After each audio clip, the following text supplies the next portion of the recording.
Assalamualaikum warahmatullahi wabarakatuh. Sahabat TV online yang budiman, dalam video kali ini, kita akan menceritakan kisah tentang Mansa Musa yang berasal dari Kekaisaran Mali.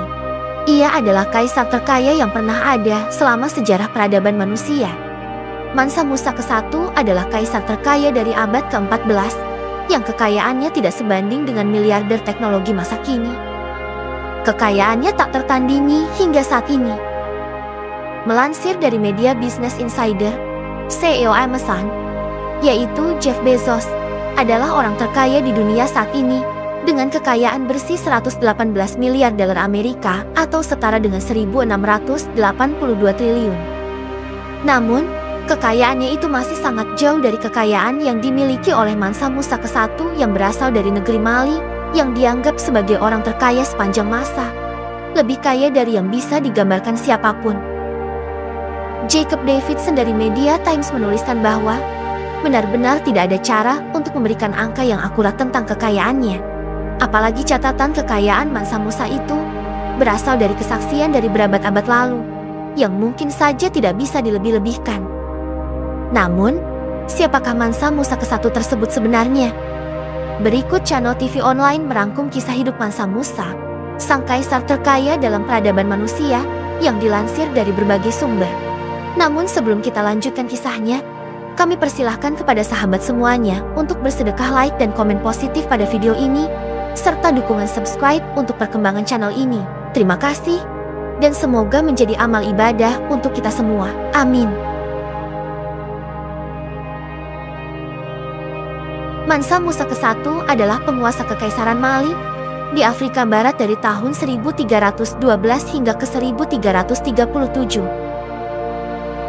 Mansa Musa adalah sebutan kehormatan yang artinya kaisar. Musa ke-1 juga dikenal sebagai Musa Keita ke-1 dari Mali.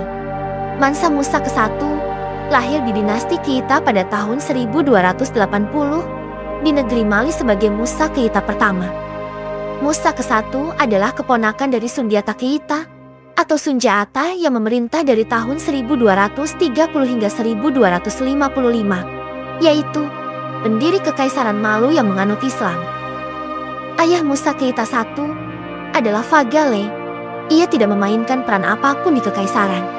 Namun, Musa dapat naik tahta pada tahun 1312 melalui praktik pengangkatan seorang wakil ketika seorang raja pergi berziarah atau dalam misi penting dan pergi untuk waktu yang lama. Musa ke-1 ditunjuk menjadi wakil dari Mansa Abu Bakar II, yaitu penerus Sundiata Keita. Saat itu, Abu Bakar II berlayar ke Atlantik dengan armada kapal yang sangat besar untuk memuaskan rasa ingin tahunya tentang apa yang terbentang di Cakrawala. Namun, ia dan armadanya tidak pernah terlihat lagi atau tidak pernah kembali lagi. Dengan demikian, tahta diteruskan kepada Musa Keita I yang mengambil gelar Mansa ke-10 dari Kekaisaran Afrika Barat yang kaya.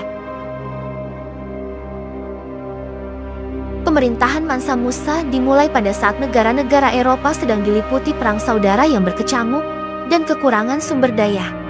Selama periode itu, Kekaisaran Mali berkembang pesat berkat sumber daya alam yang melimpah, seperti emas dan garam. Di bawah pemerintahan Musa, Kekaisaran Mali yang makmur itu tumbuh hingga mencakup sebagian besar Afrika Barat. Kekaisaran Mali menguasai hingga Gambia dan Senegal yang lebih rendah di barat. Sedangkan di bagian utara, Kekaisaran Mali berkuasa di sepanjang wilayah perbatasan Sahara Barat. Dan di bagian timur, Kekaisaran Mali mengontrol Gao di Sungai Nizen. Dan di bagian selatan, menguasai wilayah berdan hutan yang kemudian dikenal sebagai Gold Coast. Mansa Musa ke-1 memperluas kekaisarannya dengan mencaplok kota Timbuktu dan membangun kembali kendali atas Gao. Mansa Musa ke-1 diyakini telah menaklukkan 24 kota dan desa-desa tetangga selama masa pemerintahannya untuk memperluas wilayah kekaisarannya lebih dari 2.000 mil yang meliputi bagian Nigeria, Ethiopia, Chad, dan Gambia di samping batas-batas asli kekaisarannya. Selama masa kekuasaannya, Mansa Musa ke-1 mengadopsi banyak gelar, di antaranya yaitu Emir of Mal, Lord of the Mines of Wangara, dan Conqueror of Banata, Kekaisaran Mali tidak pernah menguasai wilayah atau sumber daya alam yang begitu besar di bawah penguasa lain, penerus Mansa Musa pertama. Untuk mengatur dengan lebih baik wilayah yang luas tersebut yang berisi banyak suku dan kelompok etnis, Mansa Musa I membagi kekaisarannya menjadi provinsi-provinsi yang masing-masing diperintah oleh seorang gubernur atau disebut Farba yang ditunjuk secara pribadi olehnya. Administrasi lebih ditingkatkan, dengan catatan bahwa yang lebih besar disimpan dan dikirim ke kantor-kantor pemerintah yang terpusat di Niani, yaitu ibu kota Negri Mali. Negri Mali ini memiliki kekayaan alam yang luar biasa, sehingga menjadi pusat perdagangan di Afrika saat itu. Garam merupakan komoditas utama yang diperdagangkan dari utara, sedangkan dari selatan, yaitu emas dan gading. Kekayaan negara Mali meningkat berkat pajak perdagangan, pertambangan, dan emas yang dikuasai Mali, serta pengenaan upeti dari suku-suku yang ditaklukkan. Mansa Musa I dari Mali dengan demikian menjadi sangat kaya, bahkan mungkin orang terkaya dalam sejarah. Kekaisaran Mali yang memeluk agama Islam itu memainkan peran penting dalam penyebaran pengaruh agama Islam di seluruh Afrika Barat. Penduduk lokal atau setidaknya perkotaan, banyak yang kemudian memeluk agama Islam, yang menciptakan komunitas yang kemudian menarik ulama muslim dari utara untuk memperkuat agama Islam di wilayah tersebut. Para pemimpin lokal bahkan akan melakukan ziarah ke tempat-tempat suci Islam. Pada tahun 1324, Mansa Musa I melakukan perjalanan ke Mekah untuk ziarah haji. Namun, ia tidak pergi sendiri. Perjalanan Mansa Musa ke Mekah yang menempuh jarak kira-kira 4.000 mil itu diiringi karavan yang mencakup puluhan ribu tentara, budak, dan pasukan pengamanan dirinya. Tidak hanya itu, Mansa Musa dengan jubah sutra Persia dan tongkat emasnya membawa serta ratusan ton emas bersamanya dalam perjalanannya itu. Rombongan Mansa Musa yang menuju Mekah itu seketika menarik perhatian dan membawa dampak kepada penduduk setempat wilayah yang dilewatinya. Ketika tiba di Kairo, Mansa Musa sempat diundang untuk bertemu dengan Sultan Kairo, yaitu Shihab al-Malik al-Nizir. Menurut teks dari sejarawan kuno, Shihab al-Umari menuliskan bahwa Mansa Musa kala itu disambut di Kairo oleh bawahan Raja An-Nizir yang mengundangnya untuk bertemu dengan sesama raja. Tetapi Mansa Musa menolak usul dari bawahan Raja Kairo itu. Ia mengklaim bahwa dia hanya ingin melewati Kairo untuk ziarah ke Mekah. Namun akhirnya, ia terpaksa menerima undangan itu karena terus didesak oleh bawahan Raja An-Nizir. Pertemuan itu sedikit panas. Ketika Musa menolak untuk mencium kaki Sultan An-Nizir, sesaat menjadi tenang setelah Musa memilih untuk menyapa Sultan Raja An-Nizir dengan benar. Setelah percakapan antara kedua para raja itu, Sultan An-Nizir kemudian menawarkan penginapan kepada Mansa Musa dan menawarkan juga kepada semua orang yang menemaninya. Persinggahan Mansa Musa pada tahun 1324 di Kairo, bagaimanapun, akan menyebarkan ketenaran Mali lebih jauh ke Eropa, di mana kisah-kisah tinggi tentang kekayaan luar biasa Mansa Musa dalam emas mulai membangkitkan minat para pedagang dan penjelajah untuk berkunjung ke negeri Mali.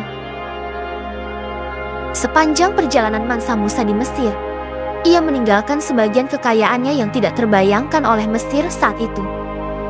Mansa Musa membagikan kekayaannya ke orang-orang yang ia dan rombongannya lewati, dari pasar Kairo, kantor kerajaan, hingga orang-orang miskin. Kemurahan hatinya membuat jalanan dipenuhi dengan emas, yang merupakan sumber daya alam yang sangat dihargai dan persediaannya yang terbatas. Orang-orang Mesir senang, setidaknya pada awalnya. Meskipun bermaksud baik, hadiah emas Mansa Musa sebenarnya menurunkan nilai logam di Mesir dan ekonominya mengalami pukulan besar dan butuh 12 tahun bagi masyarakat untuk pulih. Dalam perjalanan Mansa Musa ke Mekah ini, ternyata ia bisa memperluas wilayah Galuh di dalam kerajaan Songhai, memperluas wilayahnya ke tepi selatan Gurun Sahara di sepanjang sungai Niger. Mansa Musa juga membawa arsitek dan ulama dari ziarahnya ke Mekah. Para arsitek itu yang akan membangun masjid dan universitas yang membuat kota-kota seperti Timbuktu terkenal secara internasional. Goa adalah tempat Musa membangun salah satu dari beberapa masjid setelah menyelesaikan hajinya. Kota Timbuktu juga merupakan kota penting bagi kaisar terkaya dalam sejarah ini, yang menggunakan kekayaannya untuk membangun sekolah, universitas, perpustakaan, dan masjid. Pusat perdagangan yang berkembang di Timbuktu adalah tempat Mansa Musa menugaskan membangun Masjid Cingoreber, tempat terkenal yang dibangun dari bata lumpur dan kayu yang kuat tak termakan waktu, tetap aktif selama lebih dari 500 tahun kemudian. Kabar tentang kekayaan dan pengaruh Mansa Musa baru menyebar ke luar Afrika setelah perjalanannya ke Mekah. Kisah-kisah tentang konvoi dan kedermawanannya yang besar terus diceritakan lama setelah kematiannya, yang diyakini terjadi antara tahun 1332 dan ke 1337. Pada akhir abad ke-14, Mansa Musa telah digambar dalam Catelyn Atlas 1375 dan merupakan sumber penting bagi navigator Eropa abad pertengahan. Catelyn Atlas 1375 itu dibuat oleh kartografer Spanyol yang bernama Abraham Cresques. Atlas tersebut menggambarkan Musa duduk di atas tahta dengan tongkat dan mahkota emas, serta sedang memegang bongkahan emas. Tanggal pasti kematian Mansa Musa sebenarnya tidak dicatat. Namun, sesuai perhitungan yang dibuat oleh para sejarawan, Mansa Musa meninggal sekitar tahun 1337 setelah memerintah selama 25 tahun. Tahta Mansa Musa kemudian diteruskan oleh putra sulungnya, yaitu Mansa Maghan ke-1 yang memerintah dari tahun 1337 hingga ke 1341. Namun, penerus Mansa Musa ini gagal mempertahankan kekaisarannya, justru terus membawa kekaisaran Mali dalam kemerosotan karena perang saudara dan invasi tentara Maroko dan kerajaan Songhai.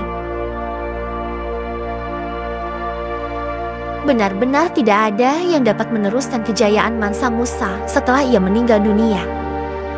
Begitu luar biasa ia mengelola seluruh kekayaan yang ada di negerinya, hingga menjadikan ia sebagai kaisar terkaya sepanjang sejarah peradaban umat manusia.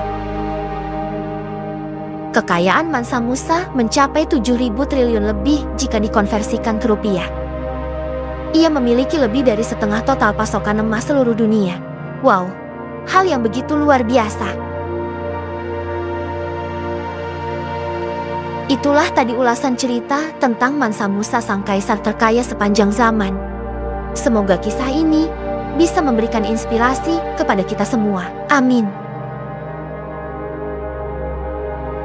Sekian dan terima kasih, dan sampai jumpa pada video kisah Islami berikutnya.